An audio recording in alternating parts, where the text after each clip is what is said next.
Ok, bom dia, pessoal. A gente vai começar agora a transmissão do seminário. E aí, eu peço desculpas já porque eu estou sem vídeo, porque eu tenho um problema na câmera aqui desse laptop que eu uso. Vocês vão ver que se eu colocar a câmera, ela vai ficar com um colorido bem esquisito, tá vendo? Aí só de vez em quando é que ele conserta. Então, eu vou ter que desligar a câmera para não dar problema, certo? Bom, então hoje a gente tem o prazer de ter a doutora Archana Raja.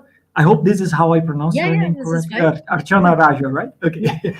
So she is going to give a talk for us today. I mean, ela vai dar um seminário para a gente hoje. E deixa eu só falar um pouco aqui sobre a biografia da Archana. A Archana, ela graduou-se, deixa eu só abrir aqui para ler um pouco aqui sobre a biografia. Bom, ela tem a graduação em Química pelo Indian Institute of Technology em Bombay e o PhD em Físico-Química na Universidade de Colômbia e passou alguns anos no Departamento de Física Aplicada como postdoc na Universidade de Stanford. Ela ganhou o prêmio Heisen-Simons, na verdade, uma bolsa de doutorado, Heisen-Simons, com o Kavli Energy and Nanoscience Institute, na Universidade de Berkeley. Ela ganhou o prêmio Early Career Lab Directed Research and Development Award, na Universidade, no laboratório de Lawrence Berkeley, e é atualmente cientista membro do Imaging and Manipulating Nanostructures Facility, do Molecular Foundry. Ela também ganhou a medalha de prata do Instituto, do Indian Institute of Technology em Bombay, e o Blanche R. and David Kessendorf Fellowship em Físico-Química na Universidade de Colômbia. Actually, in Columbia was when we first met, and that's we had some collaboration and discussions there when she was in the Louis Bruce group, while I was in the theoretical group of David Reichman, and we had some discussions together. So thank you very much for accepting this invitation and for presenting this work for us. So it's a pleasure to have you here. Yeah, thank you so much, Andre. Yeah, let me know if I can start. Yes, you can start already. Okay, so, perfect. Okay. Great. Thanks. Thank you so much, everyone, for listening in. It's a bit odd that I can't see you, but I hope everything is clear. Spatial and temporal dynamics of excitons. I just changed the title a little bit just to make it more precise for you. So I'm, as Andre said, I'm at the Molecular Foundry. It's actually one of the 5 nanoscale science user facilities in the US, and people from all over the world come and use our facility. So it's a knowledge-based user facility. So if you have a good idea, you shouldn't be limited by your resources wherever you are. So yeah, if you're doing research and you're interested to learn more about, I mean, it's not just my research, but there's many other things like electron microscopy, fabrication, theory, organic, inorganic, and biology. So yeah, just let me know, or Andre can share my information if you need to learn more about this place. So I'll start with why we're interested in two-dimensional materials. So like graphene, MOS2, WS2, all these transition metal dichalcogenides, I'll say TMDCs going forward, have become very popular over the past 20 years.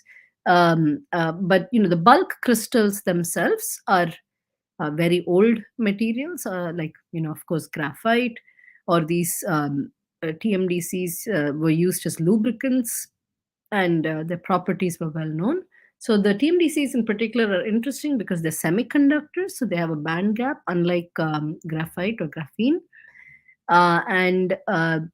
So in the bulk limit, I'm showing a picture on the right-hand side of how you see the crystal arranged top to bottom in A-B stacking. So in the center, you have the metal atoms in green, and then their attached to this sulfur or selenium or tellurium, any of these chalcogens on the side in orange. And notice that each of these layers are self-contained, meaning there are no dangling bonds. So this is why you can use Scotch tape and peel them layer by layer. So let's see what happens as you make them thinner and thinner. In the bulk limit, if you were to draw the band structure, the transition from the lowest, the highest occupied states or the valence band to the lowest unoccupied state or the conduction band, it's not a direct transition in K-space, or you need a vibration to help you go from that highest occupied to lowest unoccupied level. And that means that it doesn't couple to light as well, because you need this extra vibration. And if you were to draw it in this Brillouin zone, in this hexagon that I'm showing you, the gamma point, which is at the center of the zone, has a lot of contributions from the p orbitals, and the zone edges, where high symmetry points, have a lot of contribution from the metal d orbitals that are in plane. So Andre actually does all of these calculations. I think he can teach you a lot more about the details of the band structure than I can. And so now the question is, what happens when you start taking a piece of Scotch tape and you peel it down layer by layer? So in the out of plane direction, or in the Z direction, as you peel down, so if you've learned particle in the box, you make the box smaller and smaller, the energy gaps between the states in the particle in the box goes up. So basically quantum confinement effects are kicking in the transitions that involve anything that has to do with the out of plane direction, so the p orbitals. So this point at the gamma, the in between gamma and k, it starts, the gap becomes larger and larger. But then the orbitals that are purely in plane in character, so like say at the k or the m, they are completely unaffected. So what happens when you go from the bilayer to the monolayer limit? Something very special happens. So the gap becomes, the indirect gap becomes so large that it's no longer the fundamental transition or the lowest energy transition, but instead the transition at the K point, where this new solid arrow is the lowest energy transition. And so that means that you don't need a vibration anymore to make this transition. And so that means they're so-called direct gap semiconductors. What does that mean? And why is this interesting? It's because the direct gap semiconductor couples to light a lot stronger. On the left-hand side, I'm showing you a sample that's prepared on a substrate with holes. So there's few layers and a monolayer, and this is just an optical microscope image, like, very not super high magnification or anything. And so you can already see by eye something that is half a nanometer thick. So that already tells you how incredible it is. If you imagine, if you make a half a nanometer thick piece of any other material, you can't really see it so well. Now you can excite it with a laser, or you put current through it, and then you see the light emission. You notice that the monolayer is much, much brighter on the right-hand side than in the bilayer, or in the few layers.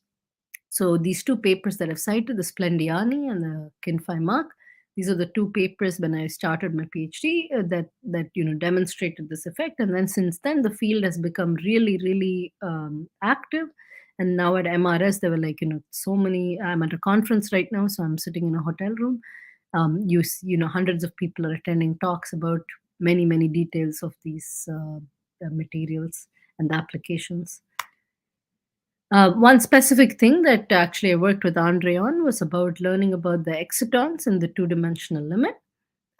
So what is an exciton? So I said, I talked about how this band gap is there and the light is emitted.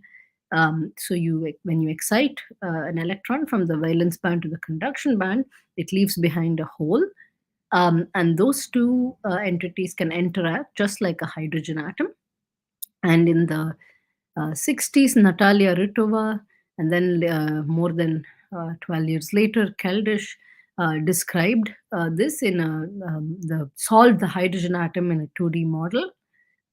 And then much later. In Tanaka did it for perovskites, and the Kodatsu for graphene, and then Birkelbach and Chu did it for the TMDCs. They solved, and many others as well. This is just the primary citations that I'm doing here. They solved for how to describe this hydrogen-like species in this material itself. So Ritova-Keldysh potential is more of a analytical general description, and then the details of depending on what your 2D material is, whether it's perovskite, graphene, TMDC, you need to solve with all the details of your material system.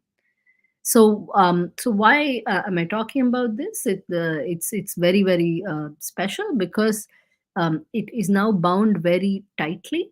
So there were experiments as well that showed that these excitons have more than half an EV of binding energy. So binding energy is the energy that required to break them apart. And unlike typical semiconductors, like bulk semiconductors, the binding energy is 10 MeV there, and room temperature is 25 MeV. So these excitons are very stable. And also when you're tightly bound, that means you have a much higher oscillator strength, and it's much brighter and so on, because your wave functions are overlapping well. So I already described to you that you can take a Scotch tape and peel it down to monolayer. What you can do more is now take different materials and assemble them on top of each other. Some of you might have heard of Lego with 2D materials. But what I'm going to show you today, it's actually much more than Lego. Those Lego pieces talk. There is pipes between the Legos, so you get all kinds of interesting phenomena because of that. So in the first part, it'll just be stacking at random angles, and in the second part, it'll be stacking but also aligning the two layers exactly to at 0 degrees or 60 degrees to learn more. The first part is ultra fast, so it's sort of time resolved information, so of how charge and energy transfer across these junctions. In part 2, it's spatially resolved, where we talk about nanoscale localization of these carriers. So let's start with part 1. So I said you can peel 2 different semiconductors and then assemble these structures on top of each other. So this is just an example of, and here I'm specifically talking about WS2, WSe2. And so when you put these half a nanometer thick layers on top of each other, and you look at how their energy levels are aligned, they're typically not precisely aligned. So you end up with the so-called type 2 band alignment. And so that means if I were to excite one of the materials, the donor, say, the electron will travel from the higher energy state to the lower energy state just because that's energetically favorable. So this is effectively like a PN junction. So it's an atomically thin PN junction. A lot of people have written papers about these devices. Now the question is, how fast does this charge transfer take place? So for many years, it's been demonstrated that it takes place in less than 50 femtoseconds. So it's very, very, very fast. It's almost not even detectable by most of our lab setups. So that's how fast it is. And it doesn't matter how well you're aligned or not. So the question here is, so, when you have this band alignment that is offset and you have hundreds of MeV in energy, that is excess in energy. So in so many years, it's still not clear where all this excess energy goes. So if you imagine hundreds of MeV energy, room temperature is 25, you can almost melt your sample, right? If you concentrate some of that energy in one location. But obviously the samples are surviving. People are doing these experiments. So what we went on to do is try to investigate what role does the phonon play in this ultrafast charge transfer process. And this is really important for any of these devices that you make with it to understand the thermal properties. So in parallel to this charge transfer literature, there are people who have studied just the pure phonon transport. So they use different techniques and they try to understand how heat flows. There are no photoexcited carriers here. One is using time-resolved X-ray diffraction techniques, and another one just using Raman. And the conclusion of these two papers is that actually these interfaces are very poor thermal conductors. Because you imagine, right, I take Scotch tape, I peel off a layer, I put it on top randomly. The interface is not very clean, there's no bonding, right? So it's not surprising that it's a very poor thermal conductor. But after these papers came out, it became even more weird why this charge transfer is so effective when your phonon transport is so poor. So to resolve this question, we applied for beam time. I've collaborated with Aaron Lindenberg's group in Stanford and Aaron's postdoc Aditya.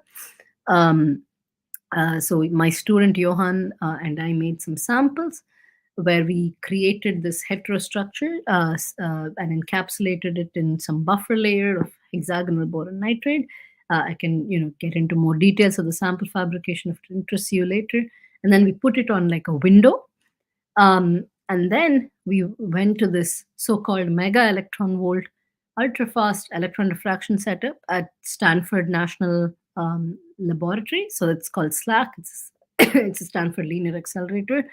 But we're using a specific tool there, which is also a user facility. So you can, if you have a very good idea, you can apply for time there as well.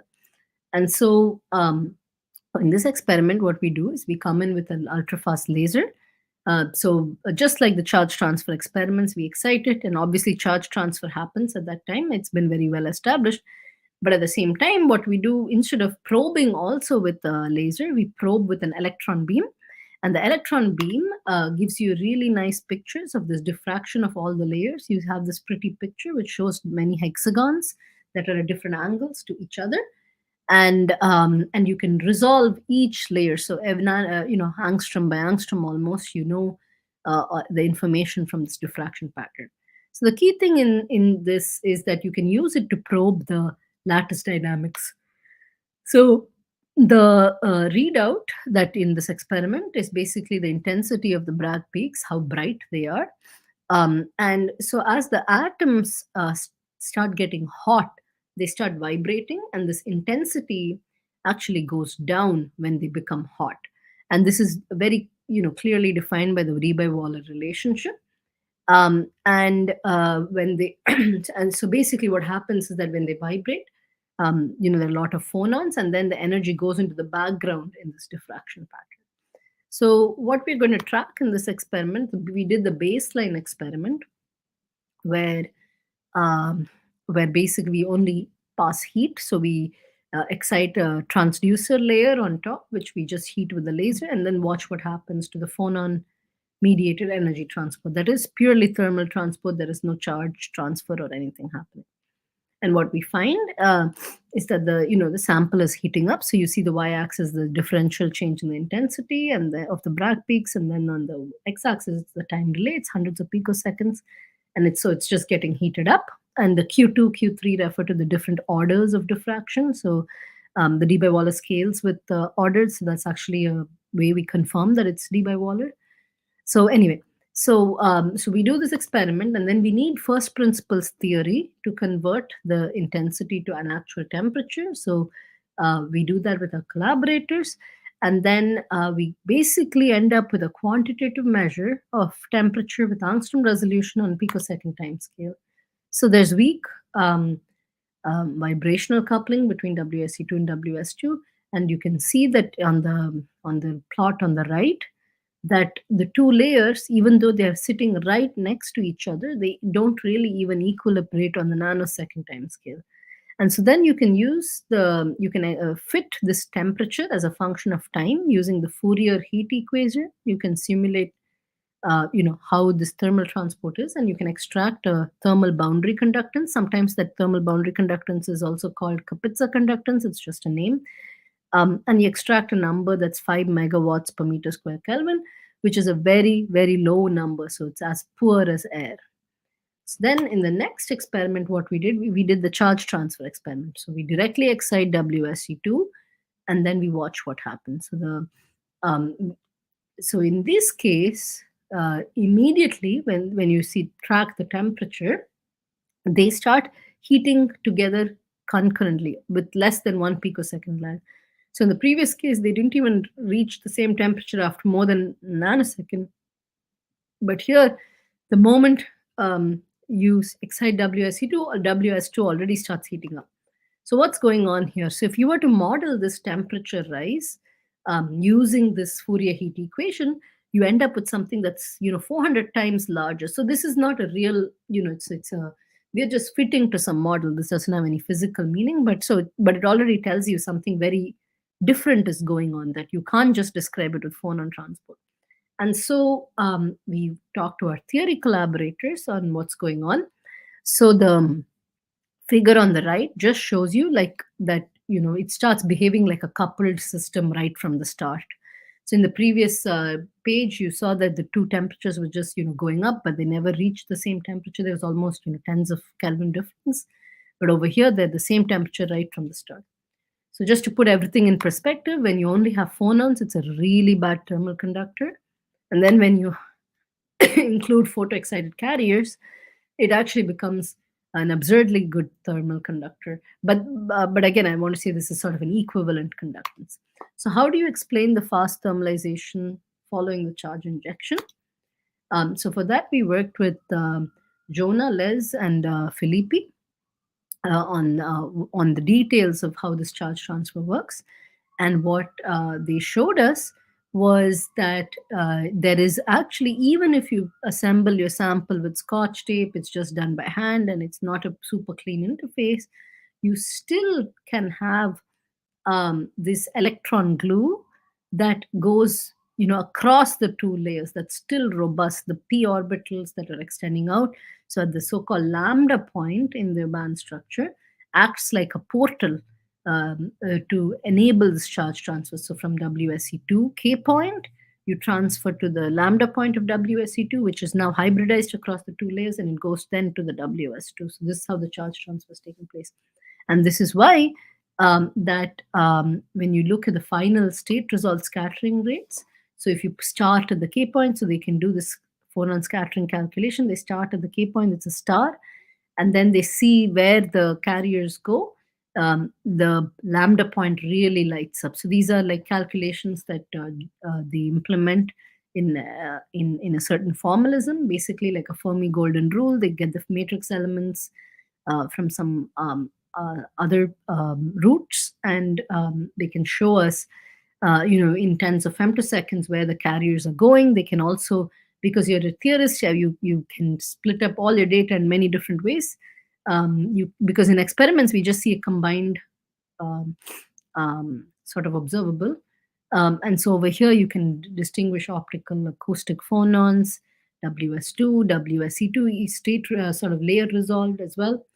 And so then basically in a few femtoseconds after that, it immediately transfers to the next layer. So in our observations, where we have about 100 femtosecond resolution, all of this just looks simultaneous. So this is also consistent with what we see as the ultrafast process. So there's effectively symmetric phonon emission across the two layers, and that leads to the concurrent heating. So to summarize, we have these heterojunctions that have this low donor and acceptor style, and basically you have this new kind of mechanism for energy transport across these layers that involves a hybrid state. So there's a coupled electron and phonon scattering process that enables this charge transfer, which results in both layers being heated up simultaneously. That's our observations. So of course, in the future, you can imagine maybe using this and using some theory, we can predict if you create a very complex device, maybe there's a way to engineer this hybrid state so that a lot of the energy is dissipated only in one part of your sample, or spread the heat load. So there's a lot to do. This is in many ways like really building up from the quantum properties, the non-atom scale properties, to you can build up to like a macroscopic phenomena of a device. So with that, I'm going to change topics. So maybe if you guys have any questions on this topic, and it's a good time to stop and ask, or if you prefer, I can just continue and can ask questions at the end. Whatever works, Andre, whatever the style is for you guys. Yeah, I mean, if any of the students want to make questions now, algum dos estudantes quer fazer alguma pergunta agora, se quiserem já pode escrever aqui, porque tipo, já está tipo, na metade do seminário, já passou o primeiro tema, né?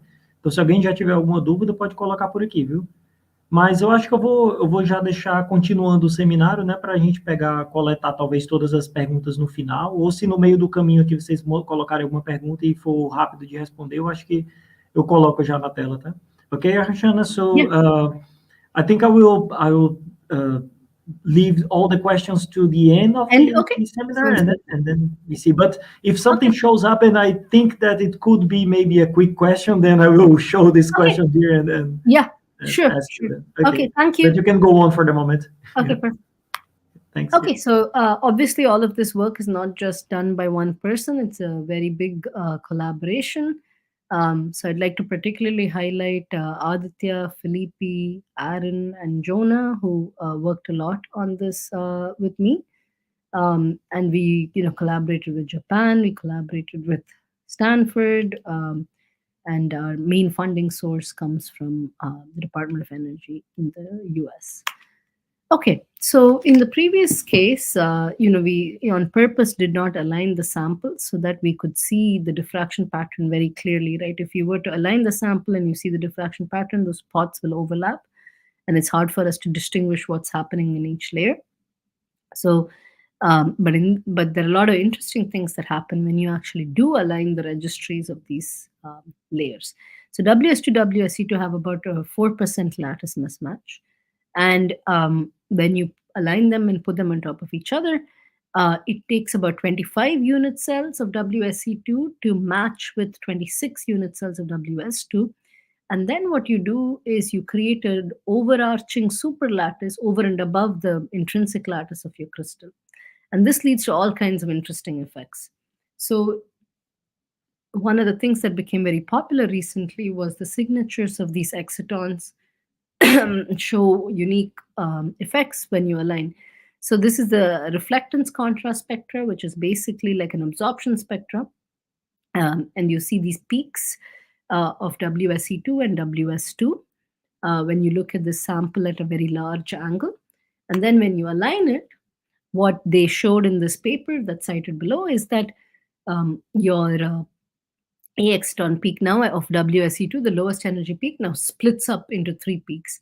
And they said this is because of this moiré superlattice that you're forming on top. One of the questions is, of course, you're forming this new superlattice. What does it mean? Does it mean that there are these peaks are associated with different regions in the sample, for example?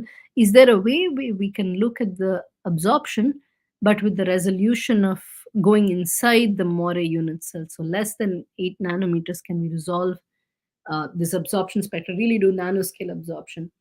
And so it turns out that you can. So we have in our electron microscopy facility at the Foundry, there is a special instrument which is already a little bit outdated. There are more and more new instruments. Many different people in the world are using it now, but it's still a handful because these instruments are very expensive and they're quite specialized. So what you can do is pass an electron beam. So it's just like a TEM, regular TEM. You pass an electron beam through your sample. You collect the elastic scattering. It's a so-called HAADF or HADF stem, which refers to like a annular diffraction collected in a scanning geometry. So you might see these in papers. So that gives you information. The elastic scattering gives you information about the structure. So say if you have a heavy element, just like scattering, like you might have learned about Rutherford scattering, or in physics, it's like the electron, when it scatters off your heavy element, it'll give a bright signal. It'll scatter at a larger angle from a light element. It'll just go through, and depending on the angle in which you're collecting, and so you may not see it in the angle of collection. Now, the electron also loses energy, so there's an inelastic component, and then you can detect that in a spectrometer. So that'll be similar to like an optical spectrometer or the optical spectroscopy that we just discussed 2 slides ago. So what you can do then is now look at the dielectric function, or effectively the absorption. And EELS has been used for, EELS is electron energy loss spectroscopy. It's been used for calculating the dielectric function of materials or measuring the dielectric function for many, many years. And in the special application here is really looking at this very thin sample, which is quite a challenge, and also cooling down, etc., which I'll talk about later.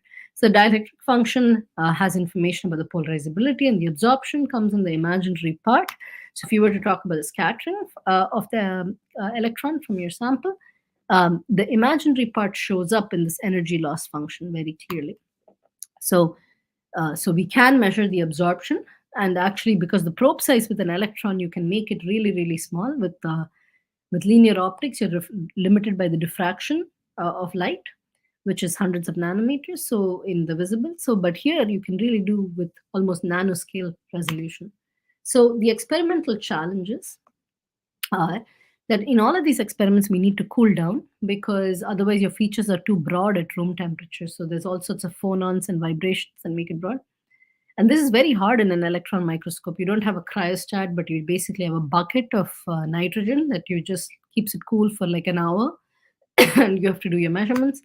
And then you need a very special detector, which has extremely low noise, dark noise. So because you're collecting such small signals, if the background of your detection signal is high, you won't measure your sample itself. And then the electron beam needs to be monochromated. So it's easy to monochromate light. But with electron optics, you need special magnets. There are different ways to do it. But now we can do about 180 MeV in our facility. But the state of the art is like tens of MeV or less than 10. And then, of course, the most important part is to make a sample, I would say, that actually fits. You might have all the best things in the world, but if your sample is dirty or does not work with this electron beam, then it doesn't work. So really the heroes here in this experiment are these people here I've shown. So Sandhya and Peter. Sandhya is a postdoc. She just started at Arizona State as a professor. And Peter is a staff scientist like me, but in the electron microscopy facility at Foundry. And they worked on the TEM side. Daria was a visiting student in my group, and Jonas was my postdoc. And they made the samples and did the spectroscopy, which then we correlate with the optics. So now we prepared a sample where we stamp this WS2 and WSe2, but we align the angle using second harmonic generation. So this is a little bit of an aside, but optics is again very, very powerful in learning all sorts of details about your sample.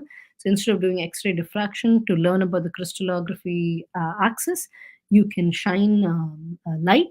And if the material has inversions, lack of inversion symmetry, it actually leads to doubling of your energy. So there's some cross section of that, and we can use that to actually plot your crystallographic axis. And so that's how we know that we have exactly 0 degrees here. And then we encapsulate the sample to protect it and put it in this over this window, just like in the previous experiment. And so this is what we have here. So the in gray is the very sharp peaks from the optical spectroscopy that we do. So you see in the monolayers, you see one very big A peak at the low energy, whereas in the heterostructure, you see the 3 peaks that are expected from the moiré. And now in color, I've plotted the spectra from the electron microscopy. And that's super broad because the monochromation is only 180 MeV. It's very high there, 180 MeV. But still, you already learn, even though this is not the perfect experiment, in life, you don't need always the perfect conditions. You can still learn a lot of science without the perfect conditions. If you zoom in here, in our optics, we know there are these 3 peaks, and we just broaden by hand, and we actually see that the center of the the broadened feature the peak rather should correspond quite well with what we see in electron microscopy. And so going forward in this experiment, we just know that all 3 peaks are folded into this big peak. And about 60% of the signature comes from the peak number 1, which is lowest energy. So now we do this locating the exciton within the moiré unit cell. So this is the structure, and we'll talk more about the structure in a little bit. But so this is basically what you get in the diffraction for just the structure. And then for 3 different points, I'm going to plot what the exciton absorption looks like. So you already see now at different points within this moiré unit cell, you have different intensity. And in fact, a lot of the signal is localized in this green point. And we averaged, all of this data comes from averaging over many positions because the signal to noise is so low. So now the question is, why is this exciton localizing at all? Why should that happen? So this is where, again, we worked with Felipe, and this time with Myth from Steve Louis' group. And the reason for this, we understand, is that when you put these 2 layers on top of each other, there are different local configurations. So when in the AA stacking, your chalcogen can hit against each other, and that is like an eclipse geometry, the repulsive interactions, and that can actually be a configuration that costs a lot of energy. Now, if they're staggered, it actually costs 40 MeV less energy. So what would a system do in this situation? It will actually reconstruct to expand the region that is more stable. And so this is what we see. So if you were to have in panel D, completely unrelaxed, just 2 rigid Lego blocks on top of each other, you should see this pattern like so, where the AA, AB stacking are shown. The AA is brighter because there's more atoms from which you're scattering them into the annulus. And in E is when Myth and Felipe showed that it's relaxed. So you see that this AA site actually becomes smaller in size. And then in experiment, what we see is actually exactly what this relaxed simulation should look like. And you can simulate all of this, and this was done by Peter again for the electrons. There's a software called Multi-Slice, where you can, just like you can write a code to simulate how light reflects and what colors you can expect to see, you can do the same for electrons. And so basically what we end up having now is a superlattice of excitonic states. So if I were to plot the wave functions here, I put the hole on the AA site and I plot the electron wave function. You see that as a function of position, it's really localized in the AA site. And if you were to move it, it just kind of disappears across the moiré unit cell until you reach the AA site.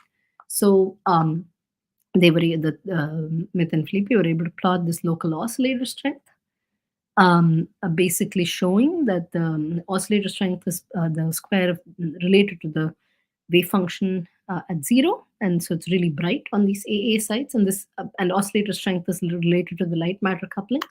And then we see something quite similar in the experiment as well when we average and tile up our averaged image. So with that, I'll say that, okay, so we really know what's happening in this nanoscale structure. What can we do with it? We want to see the impact of this in larger properties. So we also look at like exciton diffusion, and we find very interesting properties that because of this moiré supercell, that your diffusion is actually quite high, even at very low temperatures, because these moiré materials can slide against each other for very little cost compared to regular crystals. And so with that, let me acknowledge everyone who's involved in this study. And then, just to end more broadly in my group, so we, treat this 2D material like almost like a canvas, and we study its properties from the nanoscale to all the way to the macro scale, and we try to see what's going on with tools like electron microscopy, and also study what's going on in time with ultrafast techniques. And the main tools in my lab are van der Waals structure to make fabrication station, and a lot of optical spectroscopies. So that's the bread and butter. We can also do, electrical gating, apply magnetic field, do some mechanical tuning as well inside the cryostat. And we collaborate the people who do different types of electron microscopy and spectroscopy to look at the same sample in both these techniques. And this has been a very rewarding way to do science, to discover new things. And with that, let me thank my group. This is a slightly outdated photo, but yeah, this all happens in a team, and there are different ways to work with us. You can be a user, or you can also come and work in our research groups. Yeah, so please let me know if you have any questions. And with that, I'm happy to answer any questions. Okay, so thank you very much for the talk. It was very clear. And now the session is open for questions. Então, se algum estudante quiser fazer alguma pergunta, podem fazer já agora aqui na tela, que aí eu clico e mando aqui a pergunta para a Shanna. And actually, normally what I do is while I wait for questions from the audience, I also ask some stuff. So, yeah, sure. Go for and as this is also part of my research interest, so I would have many questions to ask now. Yeah, of course. Yeah. Yeah. So then in the first part of your talk, you said that you had some heterostructure and you were looking for more like for temperature, not temperature, but thermal transfer between the two layers. Yeah. And then you put this thing in in something where there is a kind of a window below it, right? No, so it's actually like the second sample that I showed you. It's just a very thick silicon chip, and there's a hole, and there's a 20 micron hole in it. And so the whole sample is suspended over that region. Yes, that was my question. And then it's a suspended sample, right? Yeah, it's a suspended sample. Exactly. But to see the electrons go through, you need a transmission geometry. That's why it's suspended. Okay. Because this is something that would be interesting. I mean, as I'm not an experimentalist, I don't know exactly what experimentalists can really do. We just like go like crazy and calculate everything. So, but I see that, for example, we have some, you see in the literature, some calculations involving exciton energies and so on, but some of them are made with encapsulated samples, some with a suspended sample, and then the energy so this is also encapsulated, Andre. So yes, I see it's encapsulated and suspended. Yeah, but I see that. I mean, is it possible to, or have you ever tried to make some kind of pattern of holes like that in a double layer, but non-encapsulated double layer, so that you can have because it would be part also of the painting of potentials there. I mean, if you have holes in if you have holes in these thing that you use to support the layers, like, and then you have patterned holes. Yes, and then instead of having a thermal experiment, maybe some kind of exciton experiment, you could have also a superlattice of energies in different regions. I mean, because in some regions you'd have holes, then it would be suspended absolutely. No, this is very true, and in fact, people are caring about this in the moiré as well. So I think Alan McDonald or someone else has some, very interesting predictions for thermal properties when you do such superlattice. Okay. Yeah, because that would be also a way. I'm not sure how precise is that, because the thing with these moiré patterns is that in principle it's kind of precise because it will be adjusted naturally, right? But if you want to draw the holes yourself, it can be that can be less precise, exactly. Yeah, okay. And also in this experiment, have you ever tried a different combination of layers? No, we have not. Because this you apply for this beam time and you get 4 days. That's all you get. Yes. So we did monolayer and we did the heterostructure. It's mainly just to make sure that we can check these two. That's all that we could do. But the idea is actually Felipe and Jonah. They did look at other systems as well, and from the theory, I mean, in principle, so long as you have a staggered band alignment, I mean, I'm sure there are some details, like say in the MO system, in the molybdenum systems, the lambda valley can behave a little differently, but by and large, this captures the general behavior, I would say.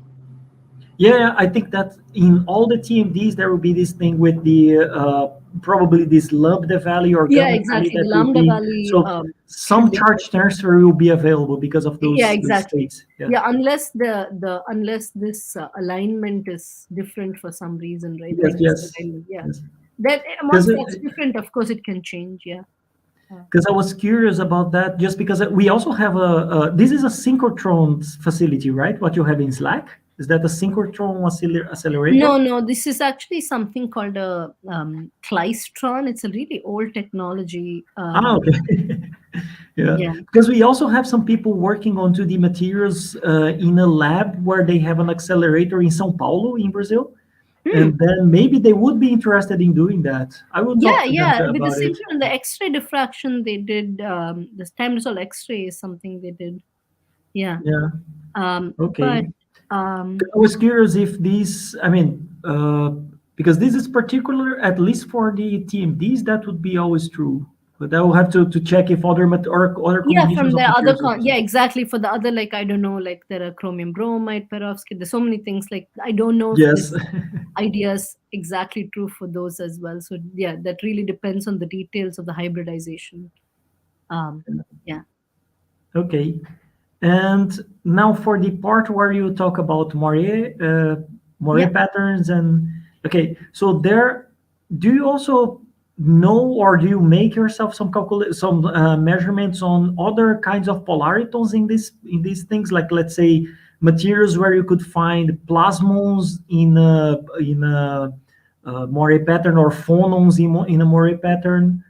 Some kind of phonon confinement or plasmon confinement in moiré patterns. Have you ever seen this in experiments? No, not really. What is of interest there? That's just because I was curious that, for example, for plasmons, it could be that once you have these different stacking, local stacking symmetries, then in principle, the epsilons would be also different locally.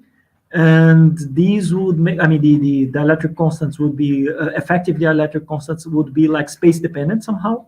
And that could be something that could lead to some kind of a moiré plasmon or something. But that is, in this case, it's a little bit more tricky because it's a semiconductor, right? So then to excite plasmons, it can be... I think if it were more metallic, that would have been easier. But I'm sure there are ways. People do discuss plasmons in these systems all the time as well. So there are definitely ways to do it. Yeah. Because I was just curious about that, because these thing that you have as a local symmetry in each of these regions of the moiré pattern, it affects excitons, but it also affects other things. It affects the whole band structure. It could affect, for example, the phonon band structure, so that phonons in different regions would also have different energies. Oh, yes, it does. Actually, there are papers showing in the low frequency reconstruction. You see new types of phonon modes for sure. Yes. Okay. There's a low frequency Raman has been done on the homo bilayers, not necessarily the hetero bilayers. So again, there's different types of moiré. In this, it's because of lattice mismatch. If you were to work with systems that are lattice matched, the physics can be quite different. I know. In your case, you have they are lattice mismatched, and you have reconstruction, but then what is the angle that is it very close to zero, or it's very close to zero, like 0.1, 0.01. Because I heard also from some experimentalists that this reconstruction happens only when you are like below 1 degree or something. Exactly. So there is a small region where I think you can be, like, I think between 0 and 1 degree there's some behavior. From 1 to 3 degrees, there's also like some weaker behavior, and then after that, it doesn't behave like this anymore. Okay. And now one more question about that is, you say that you have this interlayer exciton peak that would be the moiré exciton there. This one. Oh, this is not inter. This is all intra. This is all intralayer, right? This is all intralayer. But in any case, you say that you have 3 peaks, or you expect 3 peaks. And the WSe2. Let me go back. The WSe2. The WSe2 peak that you see in the lowest one, right? And this happens to the other peaks as well, but it's much more clearly seen here. WSe2 peak actually splits up. Yes. into And three. is there some explanation for that? Why it splits in three, or how could I predict Yeah, this so three there energies? is, so Myth has a paper, I think Myth and Philippe have a paper that was published in Nature recently, trying Yeah. to explain the origins of these. So the lowest one is because of this localization. So lowest A, Okay. yeah. The other two are apparently related to charge transfer excitons. Okay. Yeah, Okay. so this is so it's actually quite recent. It's like less than a month or two old, that paper. So they really try to explain in this particular system. Okay.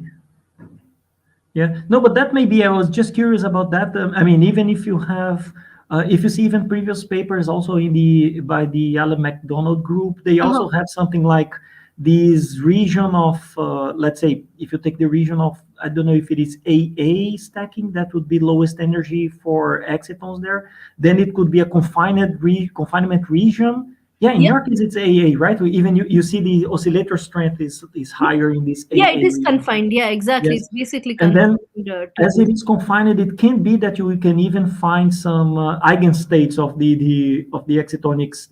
Yeah, that would be nice. Yeah, I guess that's the next step, maybe. Yeah. Yeah, right now, I guess things are still quite broad, and we don't Yes, find exactly. something yet. Yeah. It's hard Uh, to. but Alan MacDonald, I think the original predictions did not involve. So I think the difference with what we've done with Myth and Philippe is that they Yes. really talk about the reconstruction. I think in the original papers, they never Yes. talked about the reconstruction. And Yes, you're this is right. why I Yes. say it's like more than Lego, because things are really changing. It's not just that the moiré is Yes. just from the 4% lattice mismatch, but from Yeah, uh, it's more complicated than what we thought. I mean, I yeah, also started writing a paper before people starting to discuss this yeah, reconstruction, and now I have to modify the paper because because it's now changed. it's Yeah, yes, yes. yeah. Everywhere people are talking about this, that it's not exactly what we thought. I mean, it's not simply like put two layers and rotate them. It's like Yeah, and it's actually quite surprising, right? If you think about it, because you just do the scotch tape and you just assemble on top yeah, of each other. So there was a talk yesterday at MRS that also showed you can start with a sample at very large angle, and then you heat it I mean, just with thermodynamics, you go to 1,000 degrees or something. It actually completely reconstructs to become A or AB stacked. yeah. Yeah, so a lot of interesting things going on. Yeah, there's a lot of, I think if you're a theorist, there's so many things to play with now. Yes, yes. I mean, it has a good side and a bad side, which is like the good side is we understand better how things work and so on. Yeah. But I mean, the bad side is that we had so many predictions before. We didn't know it was so complicated Yeah. in practice, you know. We Yeah, had no, many things like, oh, we are going to do this and that. Now experimentalists now you should need try more this and that. details. And Yeah. no, yeah, yeah. Yeah. Now No, we that's see great. that it's the situation is not as simple as we thought. That's Yeah, yeah, absolutely. Uh, okay. okay, great. So great. Yeah, It thank seems you like so much students, for the yeah. invitation. And yeah, I look forward to No, keeping in I touch. thank you for your time too. Yes, Yeah. it looks like students are not very are a little bit shy maybe now, but Okay. you know No, this no talk is going problem. to be the talk is going to be this recorder anyway recorded. Okay. It's now in YouTube, so many it happens a lot that some other students watch this later and ask me questions, and then if I Yeah. maybe if they do it, I can send you some Yeah. comments. No, Yeah. absolutely. Okay, great. Thank you so much. Yeah, thank you very much. Yeah, Yeah. I hope to see you later in some conference too. Yeah, absolutely. Take care and have a good day. Bye bye. You too. Bye.